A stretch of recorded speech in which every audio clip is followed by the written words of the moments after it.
Und zugeschaltet ist mir jetzt Marie-Christine Ostermann, die Präsidentin von den Familienunternehmern. Ich grüße Sie ganz herzlich. Guten Tag. Der Bundestag, der nimmt seine Arbeit auf. Die Bundesregierung, die noch nicht, denn da verhandelt man noch über die Streitpunkte. Gestern haben die Arbeitsgruppen ihre bisherigen Ergebnisse vorgelegt. Wie bewerten Sie denn diese bisherigen Papiere? Ist das die angekündigte Wirtschaftswende? Bisher sehen wir noch nichts von einer Wirtschaftswende. Wir sehen enorme, riesige Schuldenpakete, die sehr teuer sind und die leistende jüngere Generation in Deutschland wird bezahlen müssen, auch sehr hohe Zinszahlungen bezahlen müssen. Und damit das überhaupt möglich ist, brauchen wir jetzt Strukturreformen. Wir brauchen Wachstum aus eigener Kraft, um die teuren Schulden bezahlen zu können. Aber bisher höre und lese ich nur etwas von weiteren teuren Subventionen, Sozialstaat, Ausweitung, aber die nötigen Strukturreformen für Wachstum aus eigener Kraft kommen bisher nicht. Und hier blockiert vor allem die SPD. Das darf nicht sein.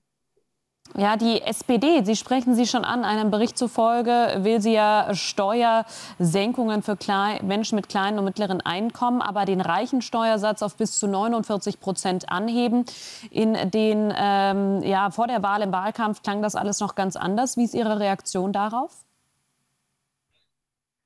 Ja, ich sehe, dass wir schon zu 100% die Ausgabenpolitik jetzt der SPD, des Wahlverlierers, bekommen. Und ich erwarte jetzt natürlich auch von der CDU, dass sie sich für die Interessen der arbeitenden und leistenden Menschen hier einsetzt. Das sollte ja eigentlich auch selbstverständlich sein bei der SPD. Das war ja mal auch die Arbeiterpartei.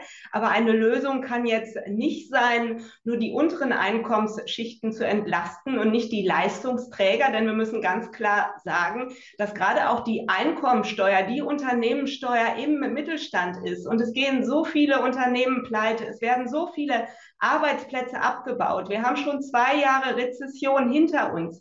Wir brauchen jetzt nicht die gleiche Politik, die wir die ganzen letzten Jahre schon hatten, sondern endlich ein Signal, dass sich jetzt was ändert, dass sich jetzt was bessert, dass wir alle hier wieder hoffen können und eben auch private Investoren hier wieder investieren. Und das geht nur mit Entlastung, mit Angebotspolitik, dass alle Menschen, die was leisten, wollen auch das Gefühl und das Signal hier haben, Leistung, Anstrengung, Investitionen, die lohnen sich und die rechnen sich.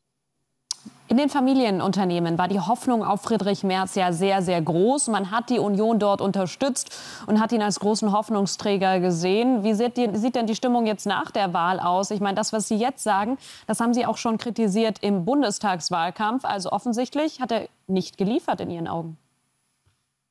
Die CDU ist der SPD bisher sehr entgegengekommen und jetzt erwarten wir von der SPD, dass sie auch Zugeständnisse macht und jetzt auch sich dafür einsetzt, dass sich hier Arbeiten und Leistung auch wieder lohnt. Denn wenn die Menschen hier weiter sehen, dass die SPD aus ihrem Verlieren der Wahl gar nichts gelernt hat und auch nichts verbessern will, dann rennen die Wähler der SPD und überhaupt aller noch der Parteien der Mitte weiter zur AfD. Die wird immer stärker und die nicht zur AfD laufen, die laufen zu den Linken über, weil sie so frustriert sind.